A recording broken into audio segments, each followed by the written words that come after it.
Hello, everybody. Welcome to today's podcast. We're going to talk about today what are the true signs, the true indicators of advanced fluency in English. What are some things that you do that would that truly, no BS, true ways of showing that you are fluent in English? What are some of the things that if you're able to do these things, it truly means you're fluent in English? And you know what? I have to just say before we begin, there are a lot of nonsense videos out there that talk about, oh, if you know these words, you're fluent. No. Those are great clickbait videos. I take my hat off to these people who do these videos, but those are absolute lies. Just because you know a word doesn't mean you're fluent. So, but this is not what this podcast is not going to be like that. We're going to give you indicators, reasons, and things that you do that will truly, for reals, no nonsense, truly will indicate if somebody is fluent in English. And we're going to go deep. We're not going to be superficial. We're not going to. It's really going deep, and really we're going to point out what are the true indicators of fluency. Okay, so before we begin, hello, Leon. How are you doing? Good, Ben. How's everything with you? Great. Thank you so much for joining. Yeah, thanks for having me. Hey, everyone, what's up? Hope everyone's well. Yeah, I hope you guys are all doing well. And once again, thank you so much for joining. Before we begin, why don't you hit that subscribe button, and that way you'll know when we upload future videos. Okay, so we're talking about the real, the no nonsense indicators that somebody is fluent in English, and we're going to give you a bunch. And a lot of these, we've really thought about these. You probably have never heard these things from other people. And well, let's get started. The first one is you're truly fluent if you can understand people arguing. Yes, if you're able to understand two people arguing, you are able to keep track of what they're saying, right? Here's what happens. When people argue, they speak really fast. And there are also shifts in conversation dynamics, right? The tone changes. People are emotional. You are able to decipher their intention from what they're saying. This is not just about understanding the words, but that you actually understand their emotion, their intention. You are able to recognize figurative language, the idioms that they use, the slang that they use, and you're able to follow all of that, and you're able to understand implied meanings and their strategies. Like, you know how people have a strategy when they argue? If you're able to understand all of this whole argument between these two people who are just going at it like crazy, you're probably fluent, because it's very hard to follow an argument in a foreign language that you're learning. Would you agree with that, Leon?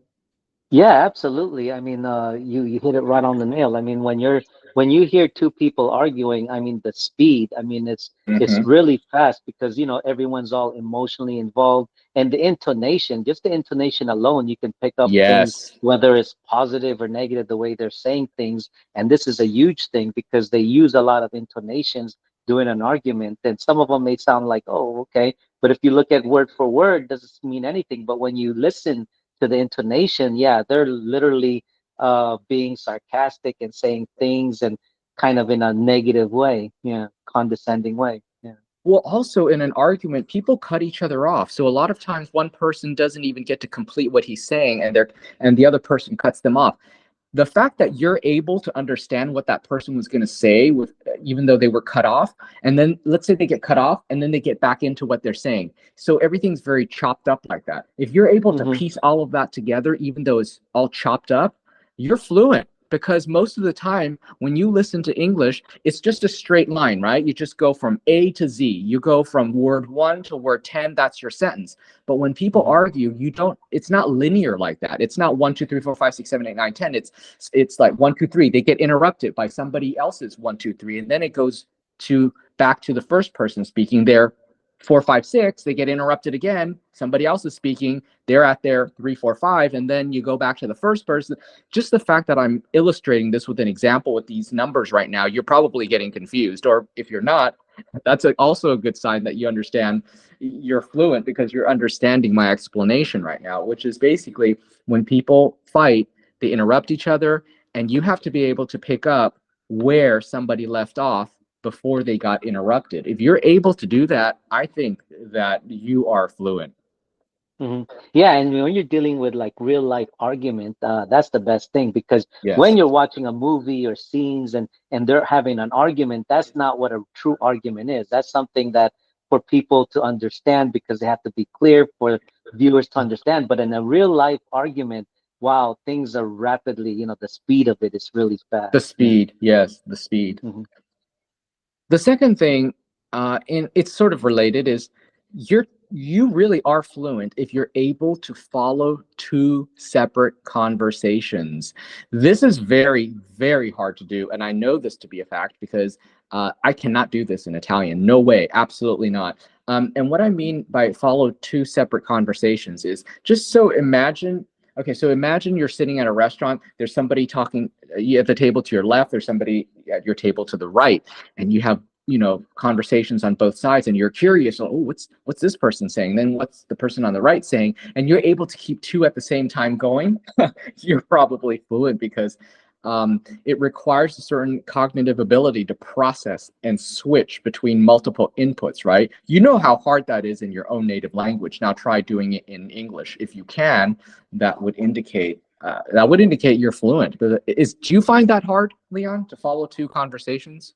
Not really, no. I mean, it's kind of fun to listen to two conversations. Sometimes even like say, for example, you're in a meeting and three Yeah. natives or four natives are talking at it, right? They're Yeah, yeah. talking really fast and you're picking up everything. But a lot of Yes. people they're not able to pick up because they're speaking so fast and four different people talking at the same time. Yeah, I mean it's like two conversations. So yeah, it is kind of tricky because you Mhm. got to pick up one conversation and then all of a sudden switch to the other conversation. But it's kind of like code switching. It's like listening to one, listening to the other, and just pick up here and there. But listening at the same time, that's the fun part of it. I mean, you're like listening. Okay, they're talking about this and they're talking about that. So yeah, it's very difficult for English learners. Yeah. It's very difficult because you know what it's like? It's like, let's say you have three puzzles. There's a box for each puzzle. Of course, there are a bunch of pieces, right, in each box. Hmm. And somebody opened all three boxes and threw all three boxes of mini puzzle pieces on the table, and you're able to figure out which pieces belong to which puzzle out of those three boxes. That's sort of what it's like, right? You're able to parse it Hmm. out. You're able to understand what each of the several people are saying without delay, without confusion, and your brain is fast. You're able to integrate and you're able to respond. And so it's hard. It's hard even for natives sometimes to follow multiple conversations, but we can do it. It's just it can be difficult, but if you can do it as well, you're definitely fluent. Hmm. And then plus, you also when they're having two conversations separately, I mean, they're using a lot of body language, a lot of tone of their voice, so that also plays a huge part in the conversation. And you got to kind of pick up on both ways too. Yeah. Yes, absolutely. How about understanding sarcasm? If you can understand sarcasm, you're fluent. If you so, let's tell people, or let's explain to them what is sarcasm. It's when you say something, but that's not what you really mean. So how about an example, Leon? A sarcastic statement. Like someone says to you, it says, "Oh, great job." It's the way they say it. Oh, Oh, right. great Yeah. job, right? Yeah. Yeah. After It's you like you spill just like crashed your coffee, car. You just yeah, or you crashed your spill car. coffee or something. Yes, Or exactly. Uh-huh. yeah, you crashed your car, you spilled coffee, and somebody says, yo, great job, Hmm. well done. And Hmm. obviously it's not something that's good, but if they're just being sarcastic, that's what Yeah. sarcasm is. It's when it's Hmm. supposed to be exaggerated, and it's sort of means the opposite. Hmm. Like a parent going to a teenager's room and say, "Wow, your room is so clean," but Mm, actually it's a full mess, right? Because yes. teenagers are, right? Yeah. So being able to interpret these, subtle cues and knowing when somebody is being sarcastic versus, they actually mean what they say, being able to read their facial expressions, and being able to generally just being able to differentiate sarcasm from sincere or playful statements. That's going to indicate that you're fluent, that you are now understanding English beyond the words. You're understanding the meaning, the emotion, and everything behind the language that is also situationally dependent. If you can pick up sarcasm, you're fluent. Hmm. Yeah. It can be tricky at times, but don't worry about it. You just gotta pick up on it. Practice, right? By practicing, watching maybe movies and things like that about sarcastic, like jokes or comedies. I mean, these are the ways to pick up on it. But yeah, sarcastic. Once you get the understanding of the sarcasm, then you can consider yourself kind of fluent because sarcasm is a hard thing to identify for English, Yes. learners, right? For us natives, it's like natural because we're born from it But and grew up from it. So but it's yeah, not even always, even natives, we don't always pick up sarcasm. Sometimes what we yeah, actually will say to the person, exactly. like, wait, are you Hmm. for real or are you being sarcastic? We Yeah, actually will say that, so right. but for the most part we can pick it up. I will say that if you right now, if you don't know what we're talking about or you didn't know what sarcasm was, well, I can tell you're not fluent. If you didn't even know what sarcasm is or what Hmm. that means, then you're definitely Hmm. not fluent. Hmm. Even like thanks, just the word thanks, it could be sarcastic, right? Yeah. Exactly. So we Hmm. often use thanks in a very sarcastic way, Hmm. like, Yeah. yeah, to mean like, to mean the opposite. Like, how would Hmm. we use thanks in a sarcastic way? Like, so I went to the store, but I forgot. I got the stuff that I needed, but I forgot to pick up the milk that you wanted. And you'll say like, oh, gee, thanks. Yeah. That does not Right. mean thank you. That means what the hell, Yeah. you know? Uh-huh. Oh, thanks. That's awesome. Yeah, You ate the last exactly. pizza. Yeah, Yeah. exactly. Hmm. Um, okay, so let's move on to the next one. If you're able, okay, if you're able to speak it very naturally using idioms. So you're able to speak idiomatically without even thinking about it. So what I'm trying to say is you speak in a way that's very natural and you use idioms without even knowing, without even realizing, without even thinking, without even trying to use idioms. The problem with a lot of English learners who are not fluent is that they try to use idioms. They have made themselves promise that they'll use idioms as much as possible. They try to remember to use idioms. They think about a better way to say something by using an idiom. If you do any of these things, you're not fluent. Because here's what happens: if you're fluent, and just like natives, we use idioms without even thinking about it. We use it without even sometimes realizing it.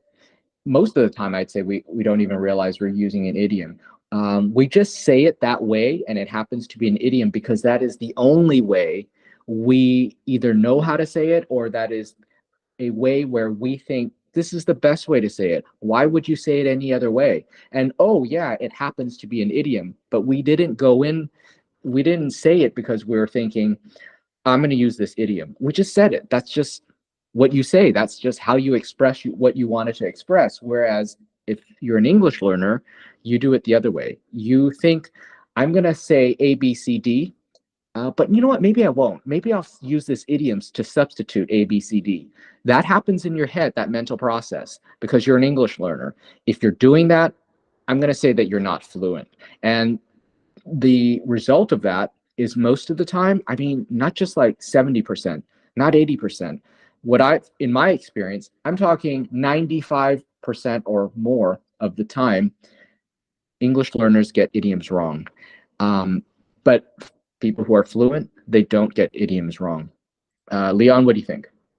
Yeah, absolutely. I think it's more about understanding the meaning and not the words itself. So Yes. the problem is that a lot of them memorizes, and that's not Mm-hmm. really what is it all about. I mean, you Yeah. got to put yourself in it in depth where you use it. So it's not about just the memorization of it. So this is a key part of it. And I think part of that is because a lot of learners overthink, right? I mean, the Yeah, main issue is like we natives, we don't overthink. We, it's like you said, we just say it naturally. It just comes to us without even thinking about it, and that's the that's right. problem. A lot of learners, they overthink about it, and sometimes it could be playful, confusing kind of thing. So yeah, I mean, just go out and what's the best way how you can kind of learn idioms? Yeah, I mean, watch a lot of shows. A lot of shows have a lot of idioms and things, and music videos, and maybe the lyrics and etc. I mean, because idioms are everywhere, right? In our I guess everyday lives. Yeah. But not so much like trying to learn idioms. I think for me, I Yeah. would give the advice of you just learned English in a very natural way. You said Mm-hmm. something, maybe you didn't even realize it was an idiom. And the Mm-hmm. best indication that you're doing it right is if somebody else tells you, like another language English learner tells you, oh, that was an idiom. And you're like, oh, was it?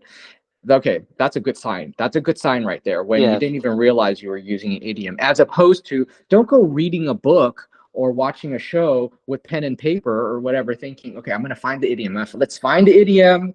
No, that's not how you do it. You can't do that. Right. You just have to learn the language in a natural way where you didn't even realize it was an idiom. And then when Mm-hmm. you use it and it turns out to be an idiom, okay, whatever. And you're not focused on it.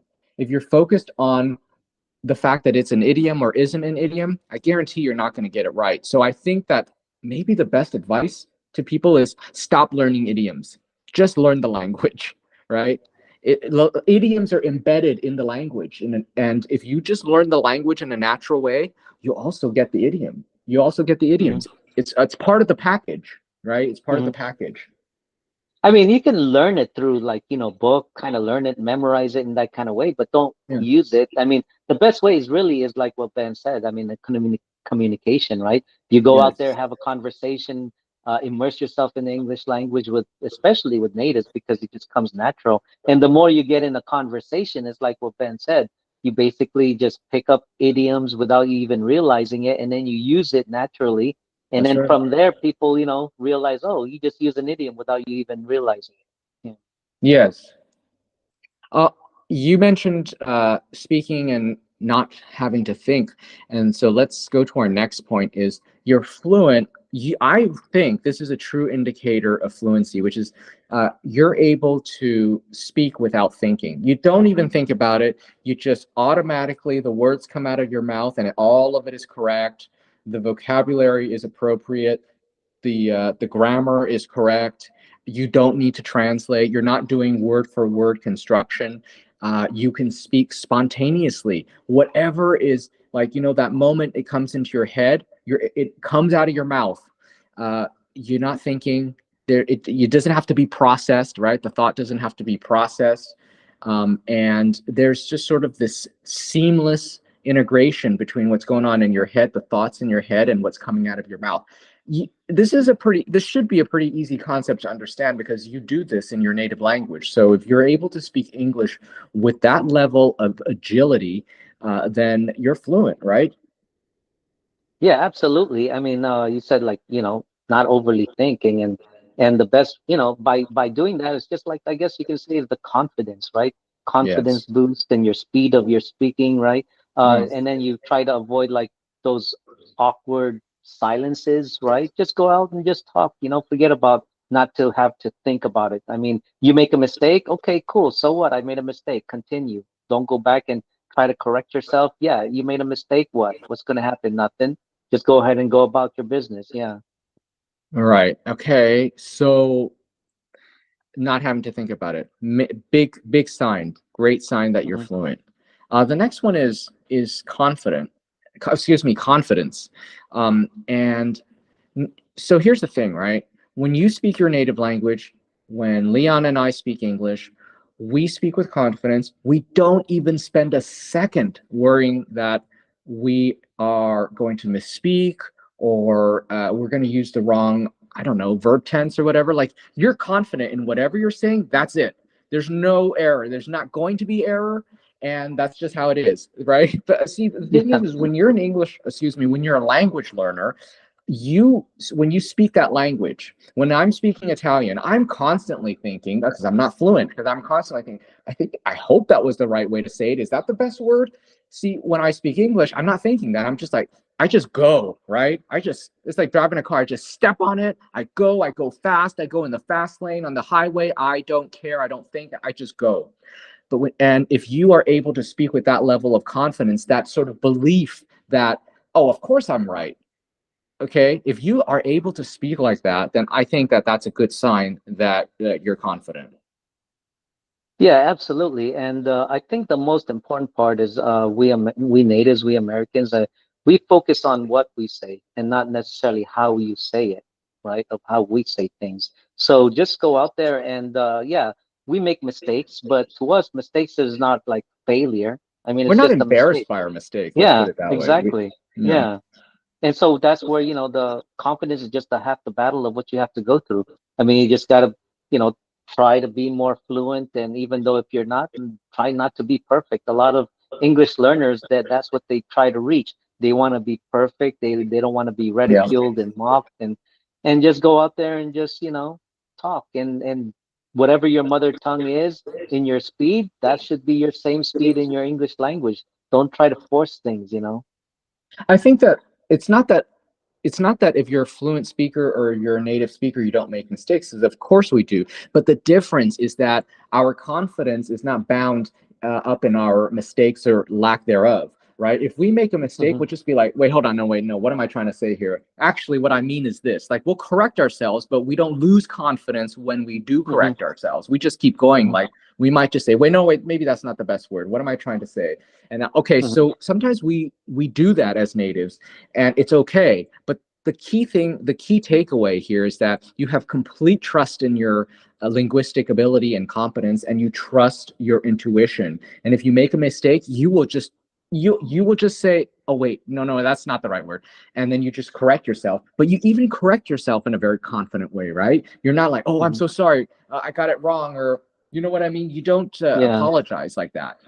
So that's where the confidence comes in, and that's very different. That's very different from a language learner who's not confident. You can tell by how fluent somebody is, also by how they correct themselves or how they respond to their own mistake when they realize it. Hmm. Yeah, and if you're an English learner, I mean, appreciate your effort, not like really the perfection. Because for us native speakers, we appreciate that. We don't Yeah. want to constantly, you know, say things and yeah, I guess, like here Yes. I'm doing now. I'm like bubbling my what I'm saying. So who cares, right? Yeah, and sometimes we make fun of ourselves. We'll be like, Hmm. what?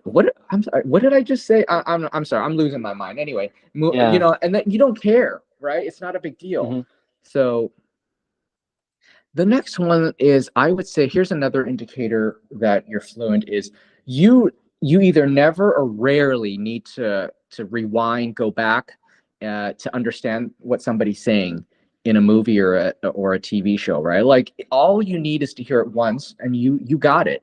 Whereas, when you're learning a language and you're not fluent, you oftentimes need to just go back and hear it another time, a third time, or whatever. But if you're fluent, the first time is the only time for the most part. Of course, fluent and native speakers also, we sometimes have to go back because maybe there was other noises or you just simply didn't hear it, or whatever. But for the most part, we don't need to rewind. We can hear it in real time, and we are able to understand different American accents as well without having to go back. Even Hmm. though certain words are pronounced very differently, we can understand. For the most part, we can understand. Yeah, and we don't even have to use subtitles too, and we don't even have to like listen because when we're like when we're listening, even though you have a different accent, we Yeah. understand as long as the pronunciation is clear, it's Yes, good. We have that understanding. Doesn't matter what kind of accent you have, as long as your pronunciation is good, we're gonna understand you. that's right. So doesn't matter what kind of accents that you have wherever from around the world. So for us, this kind of makes us fluent because we understand the English language, right? Doesn't matter about your accent as long as it's good. Yeah. I think it's interesting you brought up this point about subtitles because I find this to be an interesting phenomenon in America, and we see this often where sometimes they will subtitle what somebody is saying. Like for example, on in the news where they're interviewing somebody, and they do this because sometimes like the sound quality isn't very good, but other times it's because that person that they're interviewing, just somebody off the street, like, oh, did you see this crime happen or whatever, this burglary or whatever, and you have a like it's very typical. You have the neighbor, somebody in the neighborhood talking about what they saw. And sometimes they'll subtitle this person because they actually kind of are difficult to understand even for natives, uh, despite themselves, the speaker, being American. And the reason for that is usually these people come from, well, they lack education, and so they speak in a way that is difficult to understand because they are of a lower socioeconomic status, and so they'll subtitle these people. But then what's also interesting is that um, news agencies have been accused of being racist to subtitle people, where it's kind of like they're not that hard to understand, but the fact that you included a subtitle, it's kind of being racist to say that, oh, you won't understand these people because they don't know how to speak. You've seen that, you know what I'm talking about, Leon? Yes, absolutely. But indeed, yes, sometimes it is hard to understand somebody speaking, and Americans will rely on subtitles as well because I always say, right, um, the way somebody speaks English speaks of their socioeconomic status, and if they subtitle somebody, sometimes it's necessary. Other times, I think they're sort of just passing judgment over the person, in my opinion. Yeah, it depends on what you're watching. If you're watching something like street kind of talk, like very Hmm. slang, right? Hmm. Very ghetto kind of thing. Yeah, you're right. That lingo, ebonics, right? So that Yes, makes it very difficult. Yeah. right, exactly. Where like certain people, certain groups. I mean, look, you can imagine gangs have their own sort of language, right? And so Hmm. sometimes of course, you're going to have to subtitle that, right? Because you're not going to understand what the hell they're saying. Because many of us are not in gangs. We don't know how they Yeah, talk, So, exactly. Yeah. but anyway, for the most part, if you can understand what people are saying without having to go back, you're fluent. And now this brings us to our last point. And what is that, Leon? I would say the speed, right? If you're listening to something like a 2.0 on your speed of whatever it is, whether you're watching YouTube, movies, uh, anyone that's talking, like that you're practicing with, or even someone who's speaking really fast. I mean, that tells you that you're fluent because you can pick up on that because the speed is a factor. A lot of Americans, different people have different speed when they're speaking, but there are other people, a lot of Americans, especially the majority are women, they tend to speak fast. And when they're speaking fast, if you can keep up with that, I mean, you can consider yourself fluent. Like when you're listening to YouTube and movies and 2.0 or 1.5, I say 2.0 is great. So if you listen to that without any hesitation and understand the whole thing, that makes you fluent. Yeah. What's your take on that? Yeah, I think that speed, there are 2 points I want to make about speed. You brought up the point of understanding English that is spoken really quickly. And of course, if you can understand English spoken really quickly, that's a very, very strong sign of fluency. But Hmm. also the way you speak, the way you as a learner speak, the speed at which you speak, that will indicate your level of fluency as well. And I'm not trying to Yes. say that you need to speak quickly. You should speak fast, because I know that some learners think that if they speak English quickly, people will think they're fluent. Well, in fact, that's a big fake. That's a fake out. That doesn't mean somebody's fluent. What it means is they're speaking really quickly, so you can't catch the mistakes. But what I'm saying is that you're not you're fluent if you can speak English quickly without trying to speak it quickly and without realizing that you're speaking quickly. Like native speakers, you might be listening to native speakers and you're thinking, they speak too fast, I can't understand them. Well, here's the thing. It's not that natives are trying to speak fast. They're not trying to trick you, or well, on the other side, the other flip side of the coin is they're not trying to impress you by how fast they're speaking. They're just speaking the way they speak. They don't realize it, right? Um, Hmm. And so I think that if you're able to speak in a way that seems natural to you, but then like other people tell you, oh, you're speaking too fast, that's a good sign that you're fluent.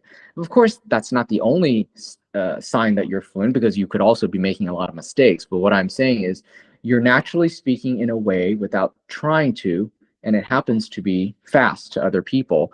And but you're not making mistakes. It doesn't compromise the quality of your language.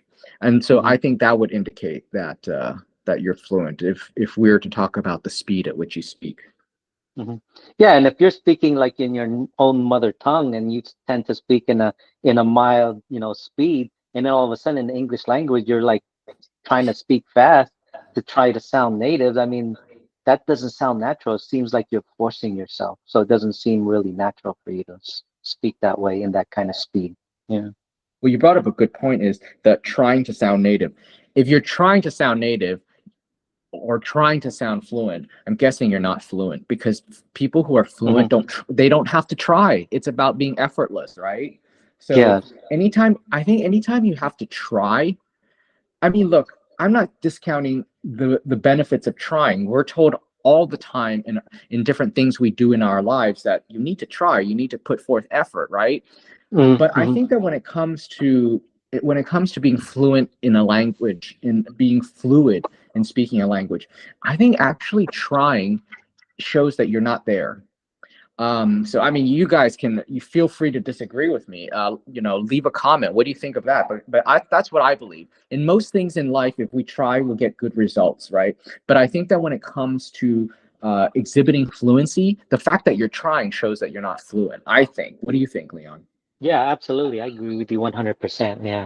If you're overly trying and overly thinking and doing all those things, then it doesn't make you fluent at all.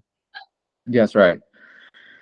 Okay, so guys, what do you think? What do you think of these? I think we gave people like eight indicators. True. Once again, these are true indicators. This is not nonsense stuff that you've probably heard, like, oh, if you know these vocabulary words, you're fluent. It's not nonsense like that. We went deep. We told you the eight things that we think are true indicators of fluency. Let us know what you think. Let us know which one you agree or disagree with. Let's continue the conversation in the comments.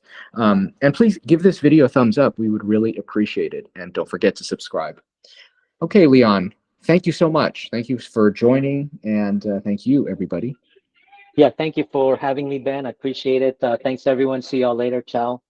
You guys in the next one. Bye bye for now.